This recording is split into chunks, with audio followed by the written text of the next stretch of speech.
O medo de palhaço é muito mais do que você sentir medo de alguém com alguma roupa diferente ou alguém maquiado com alguma fantasia. Ele vem de algo mais complexo, algo mais humano, algo que desde os primórdios da nossa humanidade, toda a nossa existência humana, sempre esteve ancorado, sempre esteve alinhado em como que a nossa mente acaba funcionando. Imagine um homem das cavernas com medo de palhaço. É meio estranho pensar isso, mas tem a ver com isso. Se a gente dá uma pincelada na parte superficial que é essa fobia, esse medo de palhaço, a gente vai ver que isso está totalmente atrelado ao medo do desconhecido e também ao Vale da Estranheza, que são conceitos que andam lado a lado juntos o tempo inteiro. Esses conceitos juntos formam a base, formam o chão, o piso do que seria a corofobia, que seria o medo de palhaço.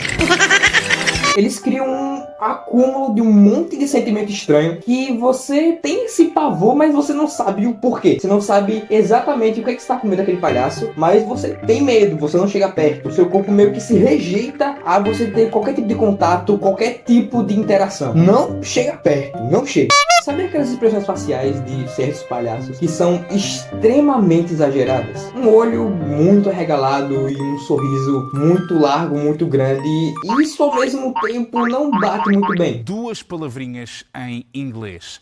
6, 7. Porque enquanto um quer dizer alerta, ou você querendo pedir R$100 emprestado para alguém, e o outro significa felicidade. Você teoricamente não estaria tão alerta e em felicidade ao mesmo tempo nesse nível, com o olho extremamente arregalado e a boca gigantesca sorrindo para alguma coisa. Então vai ter essa quebra de expectativa, o olho muito arregalado não vai cair bem com uma felicidade muito grande, e a nossa mente não entende isso. A nossa mente literalmente não tem ferramenta suficiente pra gente entender aquilo como, por exemplo, uma emoção nova. A emoção sei lá, a gente não consegue assimilar um com o outro porque tem essa quebra, tem essa barreira, a gente se limita a isso. E às vezes a gente vai ter máscaras ou maquiagens que fogem um pouco do que seria o padrão de um rosto humano. A gente não vai ter em uma pessoa um nariz vermelho, aquela bolona de nariz vermelho muito grande que não deu pra fazer aqui, mas está representando, tá ilustrativo. A gente não vai ter aquelas roupas extremamente extravagantes que uma pessoa normalmente não usaria pra ir na esquina comprar um pão, fazer alguma coisa, fumar uma droga. Tem pozinho aqui. Aí depois tem que botar o pozinho. Cadê o pozinho? E a gente fica naquela dúvida. Tá, quem é?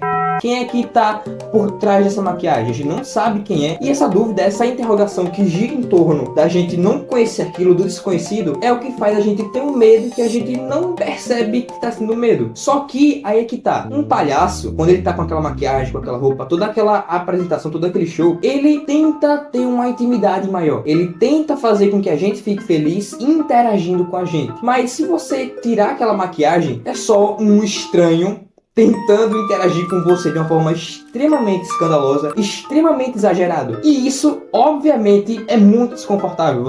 Eu pelo menos não consigo me imaginar saindo na rua em alguma coisa assim e alguém começa a interagir comigo assim. A não ser que seja um palhaço, que seria um pouco mais aceitável. Mas ainda assim, por meio de todos esses fatores, você vai ter medo por conta disso. Você não conhece aquela pessoa, você não faz a menor ideia de quais são as intenções delas, ela tá ali falando com você. A não ser que seja um ciclo, claro, a pessoa vai estar ali pra poder viver, ganhar o dinheiro. Um negócio bastante interessante que a gente consegue separar entre dois tipos de palhaços e dois tipos de medo, que seria o palhaço que foi feito para tentar alegrar, foi feito para interagir, para ter algo especial, como por exemplo esse aqui, e do outro lado a gente vai ter um palhaço que o propósito de vida daquela fantasia foi assustar as pessoas, foi fazer com que você olhe para aquilo e você tenha medo propositalmente. Ela é feita para ser assustador, que não é o caso dessa daqui. Há muitos anos atrás, lá para 2015, 2016 por aí, teve uma onda gigantesca do pessoal que tava se vestindo de palhaço com esse tipo de fantasia que é propositalmente algo grotesco para poder assustar as pessoas. Deixa o joinha para expulsar todos os palhaços e agora vamos para o vídeo. Puxa a vinheta.